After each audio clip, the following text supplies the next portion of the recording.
ونصلی علی رسولہ الکریم اما بعد فاعوذ باللہ من الشیطان الرجیم بسم اللہ الرحمن الرحیم۔ حاضرین و سامعین السلام علیکم ورحمۃ اللہ وبرکاتہ۔ وعلیکم السلام۔ پروگرام الدین الخالص کے ساتھ ہم ایک دفعہ پھر حاضر خدمت ہیں۔ اس وقت ہمارے ساتھ معروف دینی اسکالر مفتی محمد اسحاق صاحب تشریف فرما ہیں۔ میں سوالات کا آغاز کرتا ہوں۔ مولانا صاحب، ایک صاحب پوچھتے ہیں کہ آج کل ٹیلی ویژن پر نیوز اینکرز آتی ہیں، وہ خواتین ہوتی ہیں اور ہم لوگوں کو خبریں سننا پڑتی ہیں، تو اب اس صورت میں ان کے چہرے کی طرف بھی دیکھنا پڑتا ہے۔ ایسی صورت میں کیا کیا جائے کہ چونکہ ماحول بھی اس قسم کا ہے فساد کا، اور ہم لوگوں کو مجبوری بھی ہے کہ ہم حالات سے باخبر ہیں، تو آپ ہمیں کیا مشورہ دیں گے اس مسئلے میں؟ ایسی عورتیں جو پردہ نہیں نہ کرتی، کھلے چہرے پھرتی ہیں، مسلم اور غیر مسلم، ہم ان کی طرف دیکھیں نا ضرورت کے لیے تو کوئی گناہ نہیں۔ گناہ انہیں ہیں جو انہوں نے اپنا چہرہ چھپایا، ہمیں کوئی گناہ نہیں۔ یہ اس وقت ہی لوگوں نے پوچھا ہے اہل بیت علیہ السلام سے کہ یہ دیہاتی عورتیں یا ذمی غیر مسلم کی عورتیں بے پردہ ہیں، تو انہوں نے کہا بے شک ننگے سر رہو یا منہ آپ دیکھیں، آپ کو باقی نیت جو ہے نا وہ تو ہر وقت ہی درست ہونی چاہیے نا، کہ آدمی سوچے کہ اللہ دیکھ رہا جانتا ہوں، اس لیے بد نظری برے ارادے سے دیکھنا وہ تو ہر وقت ہی گناہ۔ پردہ پوش عورت کو بھی اگر دیکھے آدمی،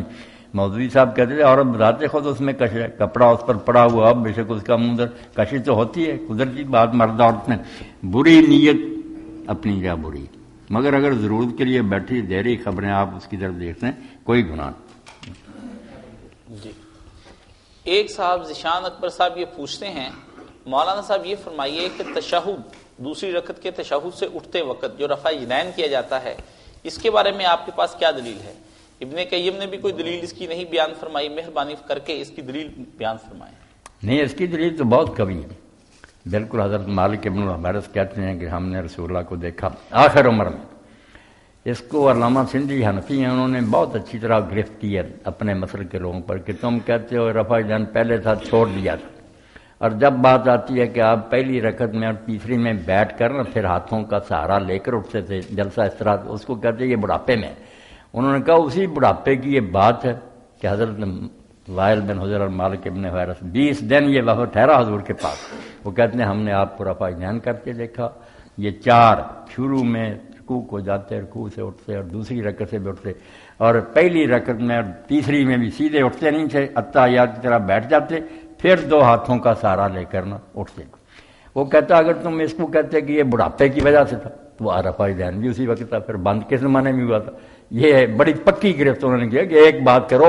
یا مانو کہ یہ بند نہیں ہوا کبھی بھی آخر تک رات، یا جلسہ استراحت کرنا شروع کرو۔ یہ شیخ عبدالعزیز ابن باز رحمۃ اللہ علیہ نے بخاری کی جو حواشی لکھے وہ کہتے ہیں کہ شافعی علماء کہتے ہیں کہ اگر امام شافعی کو یہ حدیث مل جاتی تو وہ بھی چوتھی مرتبہ رفع یدین کرتے، اب تو 3 ہی کرتے ہیں، اس کا ذکر نہیں ان کیا، تو شیخ پھر لکھتے ہیں کہ یہ حدیث چونکہ بالکل پکی اور صحیح کھڑی ہے، اس لیے امام شافعی جو کہتے تھے کہ جو صحیح حدیث ہو جائے وہ میرا مذہب سمجھو، اب شافعیوں کو بھی چاہیے کہ وہ کریں۔ بالکل حدیث موجود ہے، جی ابن قیم کا بھی دیکھ لیں گے، ذکر کیا ہوگا، نہیں کیا تو کرنا چاہیے تھا۔ جی، عدنان صاحب یہ کہتے ہیں کہ مولانا صاحب میں آج کل بڑی مشکلات کا شکار ہوں، میرے پاس کوئی کام نہیں اور کوئی جاب بھی نہیں ہے، برائے مہربانی کوئی وظیفہ بتائیے جس سے میں اللہ تعالیٰ کے ہاں فریاد کروں اور مجھے رزق کا کوئی سامان ہو جائے۔ اللہ سے دعا کرنے سے بڑھ کر مومن کا کوئی ہتھیار نہیں۔ یہ دنیا پیدا کرنے کے بعد اللہ تعالیٰ ریٹائر نہیں ہو گیا، نہ اس کو چھوڑ دیا کھلا کہ جیسے جی چاہے چلے۔ الا لہ الخلق والامر، سن لو اسی نے بنایا ہے اور اسی کا حکم چل رہا ہے، ہر شے اس کے قبضہ، میں بول بھی رہا ہوں اس کی اجازت سے، ابھی فارغ کر دے ختم ہو جائے کسی، اس لیے دعا کے بغیر چارہ نہیں کہ ہر وقت اس کو کہتا رہے مالک تیرے ہاتھ میں، میرا معاملہ درست کر۔ تو اس بارے میں ایک تو وہ دعا جو ہے نا حضرت علی رضی اللہ عنہ کو بھی سکھائی دوسروں کو، اللہ مکفنی بحلالک عن حرامک واغننی بفضلک من سواک، اللہ حلال ہی مجھے اتنا دے کہ مجھے حرام کی ضرورت نہ پڑے، اور اپنے فضل سے غنی کر دے کہ کسی دوسرے کی منت سماعت نہ کریں گے۔ یہ دعا ہی بہت آ رہا، کہتے ہیں وہ پہاڑ جتنا بھی قرضہ تھا اتر جائے گا۔ باقی جو ہے نا ذکر، وہ 2 ذکر جو ہیں وہ کاروباری لوگوں کو سب کو چاہیے، یا مغنی اللہ تعالیٰ کو آواز نے 1100 مرتبہ دیر رات میں کسی وقت دکان پر بیٹھے گھر میں 1100 مرتبہ کہا کریں یا مغنی یا مغنی یا اے غنی کرنے والے، اور درود شریف 11 مرتبہ بلا کر بے شک چھوٹا پڑھ لیں، اور دوسرا اللہ الصمد 1001 یہ بھی پڑھیں، اسی طرح درود شریف اول آخر یہ 2 ذکر کریں، انشاءاللہ مالی پریشانیاں بھی دور ہوں گی اور مسئلے بھی حل ہوں گے۔ یا مغنی 1100 اور اللہ الصمد 1001۔ شکریہ۔ ایک دوست ہیں محمد رضوان یوسف صاحب، وہ کہتے ہیں مولانا صاحب آپ سے یہ درخواست ہے کہ مجھے یہ مسئلہ میرا حل فرمائیں کہ میں جب نماز پڑھ رہا ہوتا ہوں تو امام صاحب فوری رکوع میں چلے جاتے ہیں جبکہ میری رکعت میں سورۃ فاتحہ باقی رہتی ہے۔ ایسی صورت میں کنفیوز ہو جاتا ہوں کہ اپنی سورۃ فاتحہ کمپلیٹ کروں یا امام کے پیچھے جاؤں، کیونکہ ایک طرف تو ہے کہ فاتحہ کے بغیر نماز نہیں، دوسری طرف ہے کہ جب امام رکوع کرے تم رکوع کرو۔ ایسی سچویشن میں کیا کروں؟ بہت سے اسکالر سے میں نے یہ بات پوچھی ہے، انہوں نے کہا ہے کہ آپ دوبارہ سے وہ رکعت پڑھیں گے۔ اس صورت میں آپ مجھے وضاحت فرما دیں کہ کیا مجھے رکعت دہرانی پڑے گی یا پھر وہی رکعت میری ہو جائے گی؟ میرے عزیز مسلکوں میں جکڑے ہوئے لوگوں نے نا طرح طرح کی الجھنیں پیدا کر رکھی۔ ایک شخص امام کے پیچھے نماز پڑھ رہا، وہ فاتحہ پڑھ لے تو اس کے منہ میں پتھر نہیں پڑے، جیسے ضدی عرفی کہتے ہیں نا جو پڑھے اس کے منہ میں پتھر، یہ بھی جھوٹ بول، اور جو کہتے ہیں نہیں پڑھتا اس کی نماز نہیں، یہ بھی بات نہیں، نماز اس کی ٹھیک ہے۔ بہت صحابہ پیچھے کچھ نہیں پڑھتے تھے، اس لیے یہ کوئی نہ کہا کہ نماز نہیں۔ اس نے اگر فاتحہ شروع کی ہے نا اول تو بہتر ہے کہ جن نمازوں میں امام اونچی آواز سے پڑھتا نا جہری رکھنے، کچھ نہ پڑھے، نہ فاتحہ نہ، اور ہاں کوئی اور حدیث عالم میں وقفے دیتا ٹھہر ٹھہر کے تو اس میں پڑھنا چاہتا پڑھ، ہے تو کر لو، بھی ابھی پڑھ ہی رہے ہوتے ہیں وہ ہے شروع کر دیتا، مصیبت، چپ کر کے سنیں، ساتھ آمین کہہ دے، سب شامل ہو۔ پڑھنا چاہتا تو بے شک پڑھے، گناہ کوئی نہیں، مگر یہ نہ سمجھے کہ رکعت نہیں۔ حضرت جابر رضی اللہ تعالیٰ نے جب واضح کہہ دیا کہ جس شخص نے کسی رکعت میں سورہ فاتحہ نہیں پڑھی اس کی وہ رکعت نہیں، الا ان کنا ورا الامام، ہاں اگر وہ امام کے پیچھے ہو پھر یہ قانون نہیں، پھر نماز اس کی ٹھیک ہے۔ اس لیے کیوں دوبارہ وہ رکعت پڑھنی اور کیوں پریشان ہونا؟ جب وہ جھک گیا چھوڑے فاتحہ، ساتھ جھک جائے، جتنی پڑھے گی پڑھے گی، جو صحیح بات ہے۔ مسلکوں میں پھنسے رہیں تو ضد کی باتیں تو بہت، پڑھے فاتحہ جائز، نہ پڑھے نماز اس کی در۔ بہتر اعلیٰ طریقہ جو زیادہ صحابہ کرام کا تھا، جو معقول ہے قرآن و حدیث، وہ جن رکعتوں میں اونچی پڑھے سن لے، جب آہستہ پڑھتا ہے تو اس میں الحمد بھی پڑھے، بلکہ سورت بھی آگے پڑھے، اگر ان رکعتوں میں سورت بھی پڑھے، اپنی اپنی سورت بھی پڑھے، جب وہ رکوع کرے ساتھ رکوع کرے۔ بسم اللہ۔ صحیح۔ عامر لطیف صاحب سعودی عرب سے ایک سوال پوچھتے ہیں، وہ کہتے ہیں مولانا صاحب میں نے آپ کے تمام خطبے پردے کے بارے میں سنے، اب معاملہ میرا اور میری بیوی کے درمیان جھگڑا چل رہا ہے، آپ ہی اس مسئلے کے اندر تصفیہ فرمائیں۔ میں اسے کہتا ہوں کہ تم میرے بھائی سے میرے بھتیجوں سے پردہ نہ کرو، وہ کہتی ہے کہ میں یہ پردہ لازمی کروں گی کیونکہ شریعت میں بھائی اور بھتیجے دونوں کے بارے میں میرے غیر محرم ہیں۔ میں نے اسے کئی دفعہ کہا کہ جہاں فیملی ممبر سارے اکٹھے بیٹھتے ہیں تم بھی ان کے درمیان آ کر بیٹھو، لیکن وہ یہ کہتی ہے کہ نہیں یہ جائز نہیں ہے، تم مجھے غلط گائیڈ کر رہے ہو۔ برائے مہربانی اس مسئلے میں ہماری رہنمائی فرمائیں، یہ مسئلہ یوٹیوب پر میری بیوی بھی آپ کا سنے گی۔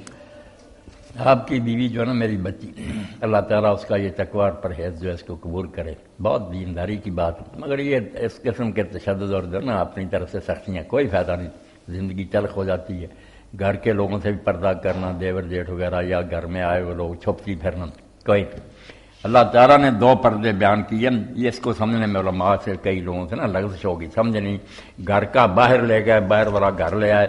سورہ نور میں جو پردہ ہے جس میں حکم آتا کہ آنکھیں اپنی جو بچاؤ، ایک دوسرے کو دیکھو، یہ باہر کی بات نہیں۔ مودودی صاحب کے سامنے جب سوال آیا نا کہ جب تم کہتے برقعے پہنو اور تو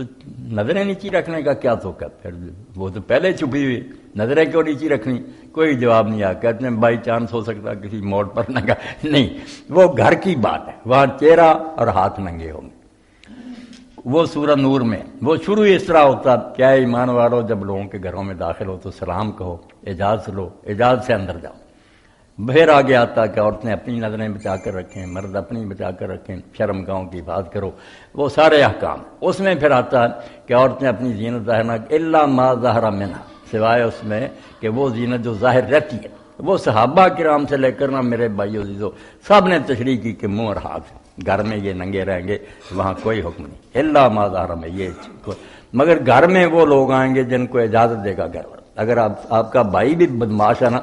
آپ کو اللہ نے عقل دی ہے، اس کو ڈرائنگ روم میں بٹھائیں. اگر دوست بھی ہے، متقی ہے، نیک آدمی، آپ اس کو اندر آنے دیں. اس سے پھر کوئی نہیں چہرے اور ہاتھ کا پردہ. یہ گھر کی بات ہے. کوئی صحابی اماں عائشہ سے لے کر یہ نہیں کہتا کہ گھر میں، وہ کہتے ہیں یہ اندر کا پردہ جو ہے، ابن عباس کہتے ہیں اس میں صاف آیا کہ منہ اور ہاتھ ننگے رکھو. مگر اس میں دو الگ الگ باتیں. ایک ہے کہ محرم ہے جن کے ساتھ نکاح بالکل حرام ہے، ان کے سامنے تو زینت بھی ظاہر کی جا سکتی، پورا جو ہے نا میک اپ وغیرہ یا زیورات یہ پہنے ہوئے بیٹھے، باپ ہے بھائی ٹھیک. جو غیر محرم ہے، رشتہ دار ہیں یا دوست عزیز ہیں، مگر وہ نکاح ان سے کبھی نہ کبھی جائز ہے، ان کے سامنے زینت نہیں، سادہ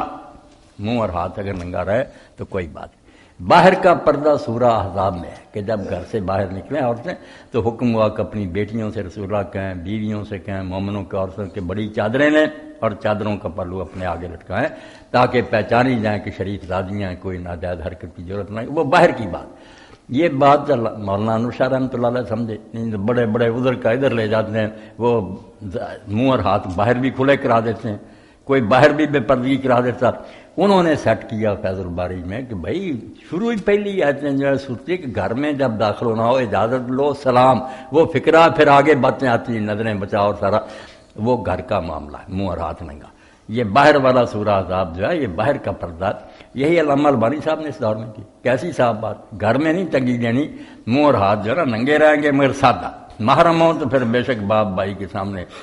پورا میک کوئی بات. شکریہ ماں. ایک حدیث پاک کا بھی ذکر کر دوں کہ وہاں آتا نا کال ہم الموت، کہ جو دیور جیٹھ ہے نا یہ موت ہے. اس سے بھی کئی علماء جو سمجھ لیتے ہیں کہ ان سے تو پردہ ہونا چاہیے، حالانکہ یہ پردے کے بارے میں نہیں آئی، یہ تنہائی میں بیٹھنے کے بارے میں. وہاں شروع ہوتا کہ جس عورت کا اللہ اور آخرت پر ایمان عمل کو تنہائی میں اس طرح نہ بیٹھیں کہ ان کے ساتھ محرم کوئی نہ. تیسرا شیطان ہی وہ الگ ہے، بالکل کوئی نہیں پاس، الگ بیٹھے ہوئے، اس کی بات. وہاں پوچھا کال ہم دیور جیٹھ وغیرہ، فرمایا موت ہی ہے، وہ تو بیت کل بھی زیادہ خطرہ. اگر سارے مل کر بیٹھے ہیں وہاں کوئی نہیں یہ کہا گیا نہ یہ بات اس سلسلے میں آئی. جی ایک دوست سجاد حیدر صاحب انڈیا سے ہم سے پوچھتے ہیں کہ میرے بہت سے دوست ہندو ہیں، میری اور ان کے درمیان اسلام کے بارے میں تبادلہ خیال ہوتا ہے. اس نے ایک سوال کیا ہے، اس نے کہا ہے کہ میں آج تک جتنی تہذیبیں بھی دریافت ہوئی ہیں، چاہے وہ موجو داڑو کی ہو یا کسی اور جگہ کی، اس سب کے اندر سے یہی پتہ چلتا ہے کہ انسان زمانہ قدیم سے مشرک تھا.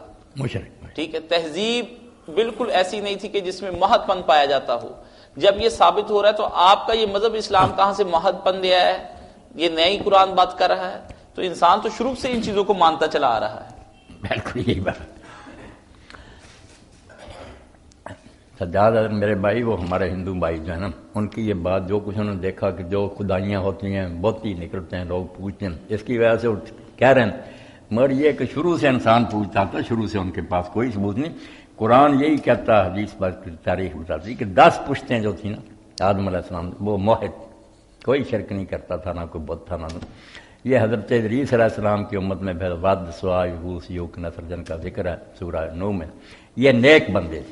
یہ جب فوت ہو گئے نا تو لوگوں کے دل میں شیطان نے یہ بات ڈالی کہ کتنے نیک تھے، تم ان کی مجلسوں میں بیٹھتے تھے، اثر ہوتا تھا، لوگ روتے تھے، توبہ کرتے تھے، اب مر گئے، کہاں ایسی محفلیں ملیں گی.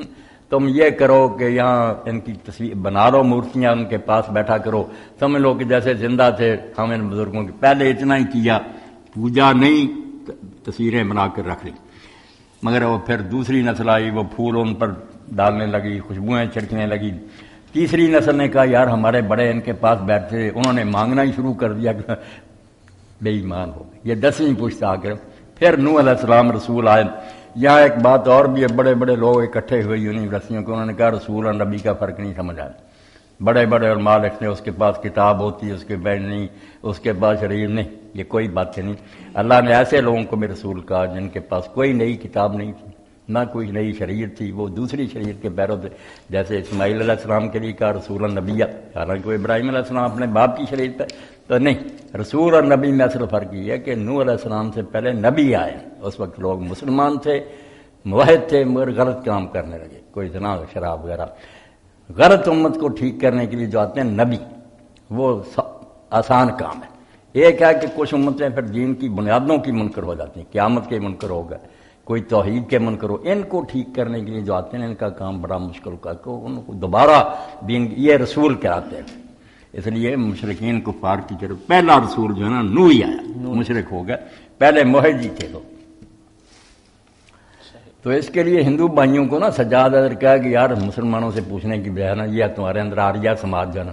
آریہ گروہ، اس سے پوچھ لو، وہ موحد ہیں، انہوں نے بت ختم کر دیے، بہت مخالفت کی، ہندوؤں میں سے وہ وہابی پیدا ہو گئے، انہوں نے کہا یہ سناتن دھرمی ہے جو جن تم بت بنا، یہ کیا مطلب؟ انہوں نے بڑی تفصیل سے خود نا دیانند جو سرسوتی تھے عالم، انہوں نے پھر ویدوں کا آپ ترجمہ کیا سنسکرت سے کہ اس میں کوئی لفظ نہیں شرک کا، یہ تم نے جعلی پنڈتوں نے ترجمے کیا اور بت پرستی ختم کر کے نا پکے موحد ہو گئے۔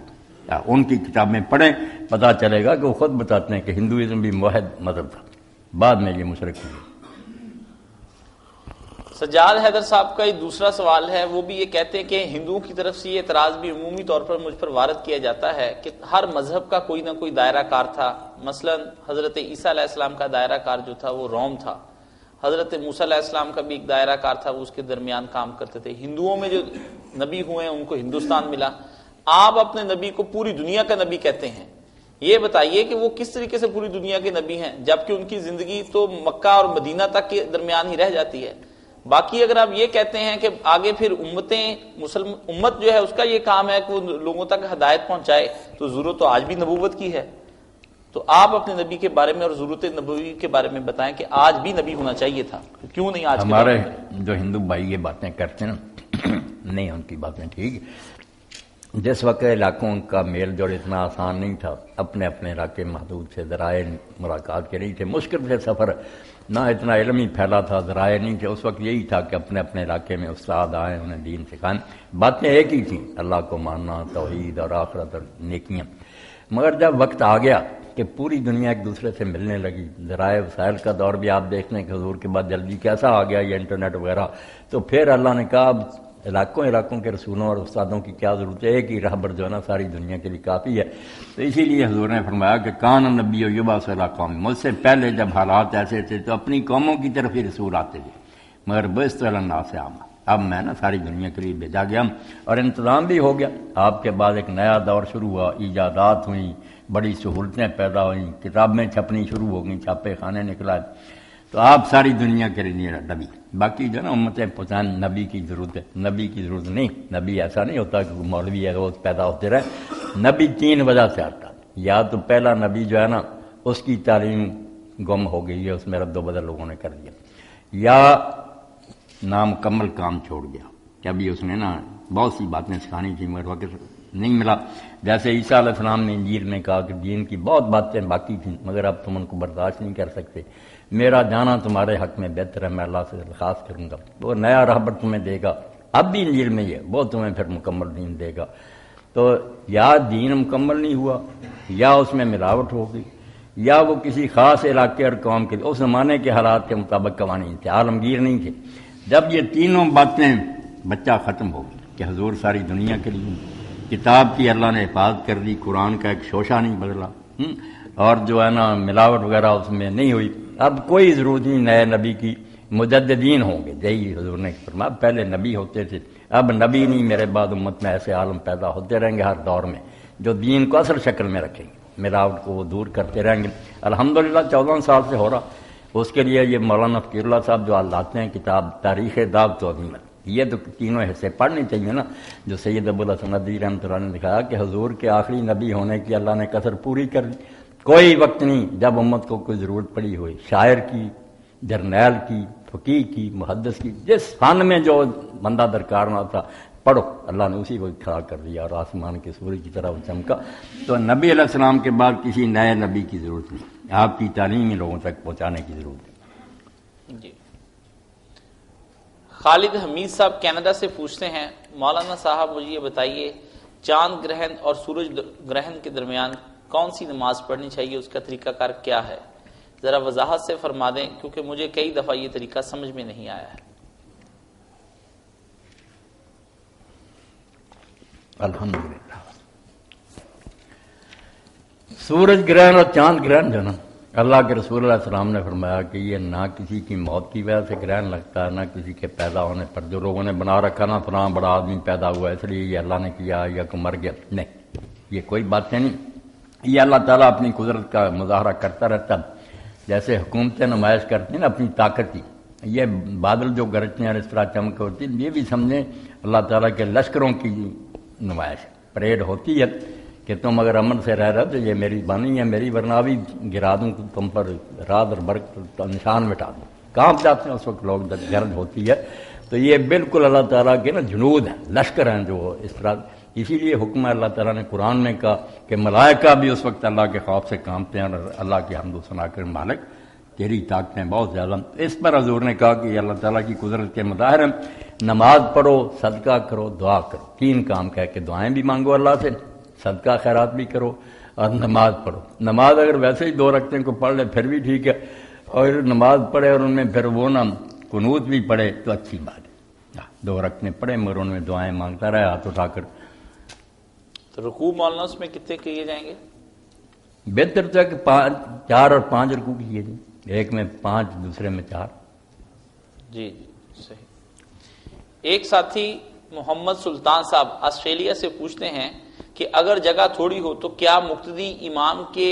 دائیں یا پھر بائیں کھڑا ہو سکتا ہے؟ اس کے بارے میں وضاحت فرما دیں۔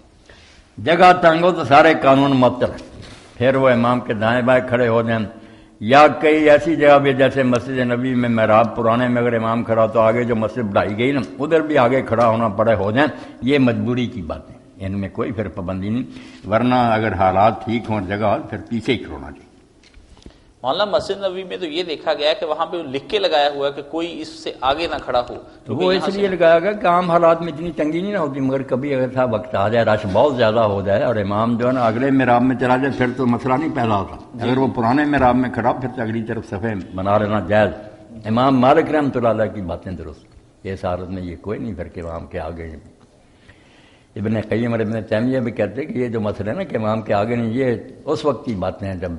نارمل حالات ہیں، اگر کوئی الجھن پیدا ہوگی تو آگے ہو جائیں تو کچھ نہیں ہے۔ ایک ساتھی پوچھتے ہیں ندیم احمد صاحب کہ مولانا صاحب ایک آدمی جمعہ کی نماز کے اس وقت پہنچا جب امام تشہد میں تھا، ایسی صورت میں 2 رکعتیں پڑھی جائیں گی یا کہ ظہر کی 4 رکعتیں پڑھی جائیں گی؟ دلائل سے واضح کریں۔ دلائل سے واضح بات تو پھر میرے عزیز یہی ہے کہ وہ جمعہ نہ پڑھے، جب آدمی 1 رکعت بھی نہیں نہ پا سکا، دوسری رکعت بھی گزر گئی، رکوع کے بعد آیا یا تشہد میں میرا نہ، وہ جمعہ کرنا نا پھر ارادہ کرے ظہر، سلام کے بعد اٹھ کر 4 رکعتیں پڑھے، جمعہ اس کا کام۔ ایسے تابعین اور نیک لوگ بھی گزرے، بات تو ان کی بھی وزنی ہے، چلو ہم اس کو اگر نہ بھی ترجیح دیں، وہ تو کہتے جس نے خطبے نہیں 2 سنے وہ بھی نہیں نماز جمعہ پڑھ سکتے، بے شک شروع سے آ جائے، جب خطبے ہی نہیں سنے، ظہر کی نماز 4 رکعتیں اس لیے 2 کی گئی تھی کہ ان کی بجائے 2 خطبے تھے، جب 2 خطبے نہیں اس نے سنے 2 رکعتیں ہی گزر گئی، وہ کیا جمعہ پڑھتا ہوگا؟ شروع سے بھی شامل ہو، بعد میں اٹھ کر 2 رکعتیں اور پڑھے۔ بڑی گہری بات تھی کہ یہ جمعہ ہے، خطبے سنے ہی نہیں اور نماز جمعہ پڑھتے پھرتے، یہ عام نماز نہیں ہے، خطبے کا ذکر ہے کہ لوگ بات سنیں، دین کی باتیں سنیں۔ مولانا کسی حدیث میں ایسی میں بھی آتا ہے یہ بہت صحابہ کرام نے حضور سے نقل کیا اور فتوی دیے کہ جو آدمی 1 رکعت بھی نہیں پا سکا وہ نہ پھر جمعہ پڑھے، وہ تشہد کے بعد اٹھ کر 4 رکعتیں پڑھے۔ 3 جمعے چھوڑ دینے کے بارے میں کوئی وعید آئی ہے کہ وہ کوئی آدمی 3 جمعے مسلسل چھوڑ دے تو اس کے دل پر مہر لگ جاتی ہے؟ میرے علم کے مطابق ہے تو کمزور، مگر آتا ہے کہ جو آدمی سستی سے 3 جمعے ناغا کرے نا پھر وہ منافقوں کے دفتر میں لکھ دیا جاتا ہے، جہاں سے پھر وہ کاٹا نہیں جاتا، پکا منافق لکھ دیا جاتا۔ اللہ بہت یہ بے دینی کی بات ہے کہ جمعہ ہوتا اور سارے مسلمان اکٹھے ہوتے ہیں، اسے پرواہ کوئی نہیں۔ اللہ اکبر۔ ایک ساتھی یہ پوچھتے ہیں مولانا صاحب جمعہ کے لیے یہ بھی یاد رکھنا چاہیے کہ جب حدیث پاک میں آتا ہے کہ فرشتے جو ہے نا وہ دفتر لے کر کھڑے ہوتے ہیں، نوٹ کرتے جاتے ہیں رجسٹر میں جو آیا، جو پہلے آتے ہیں ان کو پھر گائے کا اونٹ کا ثواب ملتا، قربانی کا، پھر گائے کا، پھر بکری، پھر انڈے کا۔ جب امام ممبر پر بیٹھ جاتا نا تقریر کے لیے پھر وہ لپیٹ کر آ کر بیٹھ کر پھر نہیں لکھتے کون آیا، یعنی وہ جمعہ میں لوگ لکھے ہی نہیں جاتے۔ جمعہ کو لوگ اہمیت دیں، جیسے صحابہ کرام رضوان اللہ علیہ میں حضور کے کہنے پر صبح سے آ جاتے تھے، عید کی طرح نہا دھو کر خوشبوئیں لگا کر کبھی مسجد میں آ جاتے، نفل پڑھتے رہتے قرآن، بس دن ڈلا خطبہ شروع ہوا، اس وقت اذان بھی ایک پہلے سے لوگ تیار ہوتے۔ ماشاءاللہ۔ جمعہ تو ان لوگوں کا، یہ جمعہ کوئی سارے کام کرتے رہو، آخر میں دوڑ کر رکھتے ہیں پڑھ لو۔ صحیح۔ آخری سوال مولانا صاحب یہ ہے کہ خالد امین صاحب یہ پوچھتے ہیں جرمنی سے، مولانا صاحب کچھ لوگ تو یہ کہتے ہیں کہ قرآن کریم میں 11 سجدے ہیں، کچھ نے 14 کہا، کچھ نے 15 کہا، کون سی بات سب سے زیادہ صحیح ہے؟ یہ ساری باتیں جو نا کتنے سجدے اتنے سجدے، روایتیں تو اس بارے میں ضعیف ہی ہیں، لوگوں کا اپنا اپنا خیال ہے کہ جہاں سجدے کا لفظ دیکھا اس کو سجدہ کی آیت قرار دے دیا، تو کوئی 14 سجدوں کو قائل ہو گیا، کوئی 11 کے، کوئی زیادہ، کوئی یہ بھی کہتے ہیں کہ چھوڑو یار 11 14 کو، جہاں سجدہ آ گیا نا لفظ یسجدون یا ساجد وغیرہ گر جائے گا، کیونکہ وہ آیات جو ہے نا ان کو آپ ترجمے سے پڑھیں تو یا تو ذکر ہوگا کہ ایمان والے لوگ جب اللہ کی آیتیں سنتے ہیں تو سجدے میں گر جاتے ہیں، یہ ذکر ہوتا ہے، اس وقت آدمی پھر اپنے آپ کو ان میں شامل کرے۔ یہ جو مسلم کہلاتا ہے، اللہ تو کہتا کہ مومن کتاب سن کر میری سجدہ، یہ گرا ہی نہیں، تو خطرے کی بات ہے نا کہ تو مومن نہیں تھا۔ اور کہیں حکم ہی ہوتا کہ سجدہ کر، لفظ ہوتا بس جو سجدہ کرو، آرڈر ہے، وہاں نہیں جھکا۔ کہیں یہ بات آتی ہے کہ بے ایمان لوگ جو نا اللہ کا کلام سن کر سجدہ نہیں کرتے، وہاں نہ سجدہ کرنے کو بے ایمانوں کے، یہ ان سے خالی نہیں ہوتی ہوا ہے، اس لیے جہاں بھی آ جائے لکھا یا نہیں لکھا لفظ دیکھیں سین جیم دال سجدہ کریں۔